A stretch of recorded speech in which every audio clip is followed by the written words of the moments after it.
building. The hall was built in 1922, and that's our auditorium. So that in itself has been deemed to be in good condition just 10 years ago. The flyer tower was built in 1975, and that at the time obviously met what was needed. The green room, the foyer, that's all been built in the 70s, 80s, 90s, and even though it's always been kind of shabby chic, I guess you could say, it's always been sound as far as we were aware. And it's only really just with this asbestos removal preparation that the structural issues in the flyer tower have been discovered. That unfortunately the asbestos cladding is the structural part of the flyer tower, and that's part of how it was built. And so that was the emergency propping up that happened from February onwards in 2018. But that was always going to be let's fix the flyer tower, remove the asbestos as planned, and then we'll move on. And the building will be open, we'll be using it. But a full structural engineer's report showed that other issues were apparent and that the whole building was in need of serious repairs, and that ultimately the original hall needs a lot of work, and that the flyer tower needs to come down due to structural inadequacies, and that the ancillary buildings, the green room, the foyer, toilets, really, once we start making structural changes or fixing, then the whole thing needs to come up to modern codes.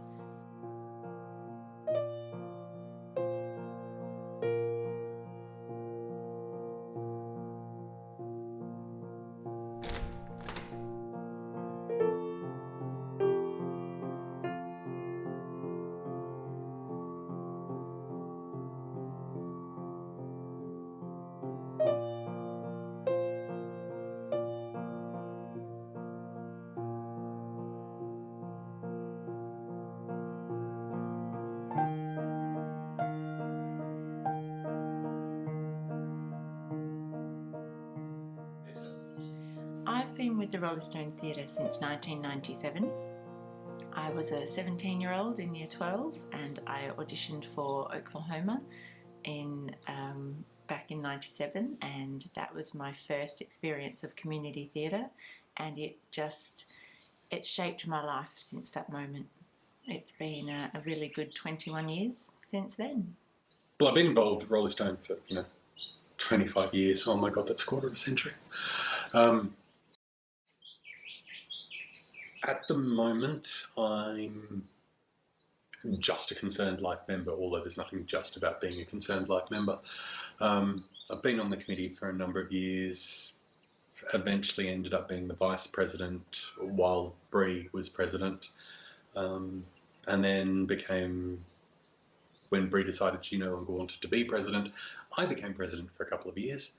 Roleystone Theatre has the reputation of being the friendly theatre, the kind theatre, the welcoming theatre.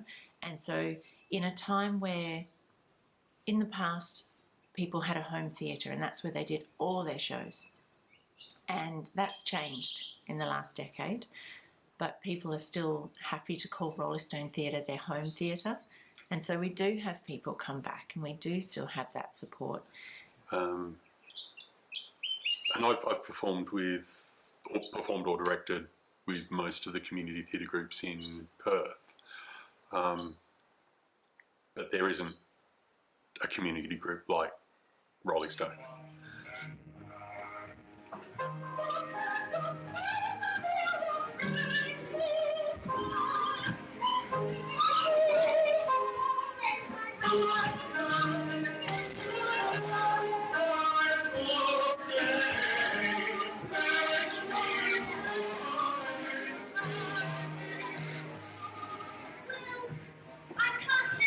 Exactly what will happen with these magic beans, because magic isn't magic if you know it's going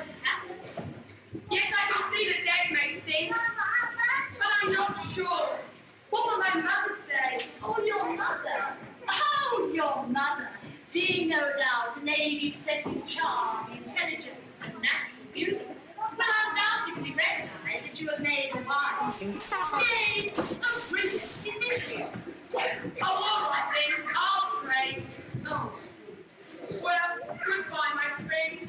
I can't let you realize that I wouldn't do this. But Roleystone is a special group. So yeah, after doing 1 or 2 plays there, that's it. It was my home theatre. My husband and I ran some teen workshops and junior workshops, and we've been involved in productions that have had so many youth in them, and you see them literally grow up before your eyes, or they go away for a while and come back and suddenly they're an adult. But you do see a progression in confidence, in self-awareness, and also their people skills.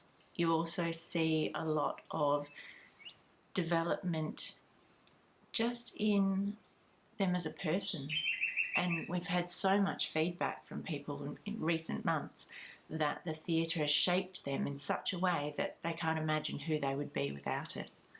That it just has made such a difference to their lives. And not only has it helped shape them, but it's helped carry them through some of the hardest times of their life. That it really has been that home away from home, or their home when they haven't had one, that's given them the love and the support that they need. So it's been a really special place. Up until this current situation, we were doing a series of gala concerts every year. We'd do a gala concert. And one of the prominent reviewers in WA, actually in a review of the concert, said that she was always looked forward to the Roleystone galas because they didn't just put their best people in, they also gave the raw talent a shot as well. And it always felt like you could try and see where the new people were coming from, and it felt more like a family thing, because it wasn't just professional and glossy and shiny. There were the bumps because, you know, we were giving the raw people a chance to do it. If the only option was to reinstate the hall only, then that's all it can be used as. It's not useful as a theatre. It's not large enough. There'd be no stage. There'd be no necessary amenities for public. So the hall itself, whilst it was appropriate for the very small Roleystone Carrigullen community in the 1920s and through, it wouldn't be appropriate at this time for use as a theatre. Everyone took it on board. It's like, you're a newbie. Okay, right, let's help you, let's assist you, let's teach you, let's train you, let's mentor you, you know. Come on this journey with us. And I think that's what it is. It feels nice when you get someone who doesn't know anything and just thinks they want to be involved. And when they get involved in a group that is willing to go, no, come on this journey with us. We will help you on this journey. We're not going to leave you behind and make you look like you're the only really, really bad person on stage while the rest of us shine. We're all going to push everyone else. And that's actually one of the things I like about Roleystone Theatre, is that is one of the main ethos of the club. Is it's always been, well, you've got to have the newbies, because where is the talent going to come from?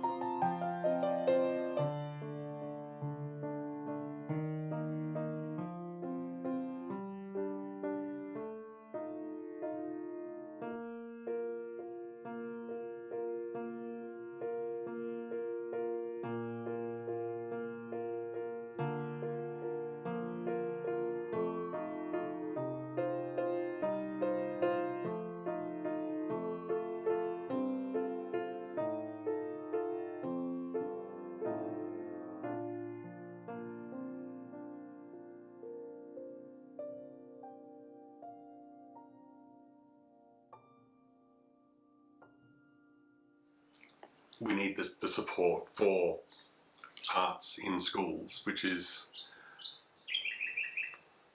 it's terrible because you can't quantify it, it's not important, when in actual fact it is. And all the tests, all the studies they've done have shown that if you've got arts, especially music, in your primary school, your school will perform better. But even then, there needs to be that, what do you do after school? As in, you know, once you're too old, once you leave school, what do you do? And so we need things like the Classic Sounds Orchestra, like Roleystone Theatre.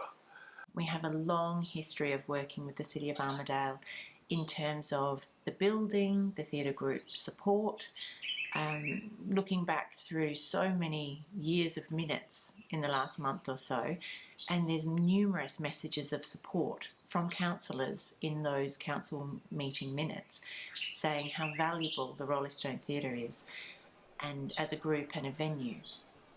And so we are working to maintain that positive relationship.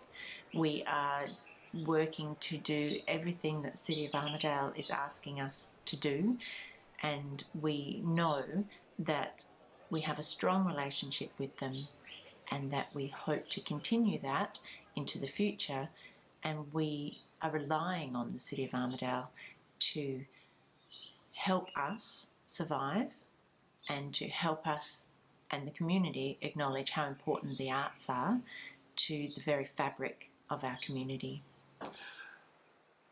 Doing community theatre, and especially in a supportive and family environment like Roleystone, I quite frankly say it saved my life. I wouldn't be here if it wasn't for Roleystone Theatre. So our long-term aim is far away at this point, and we won't know at this point what's going to happen, but we are committed to continuing our Roleystone Theatre Group into the future.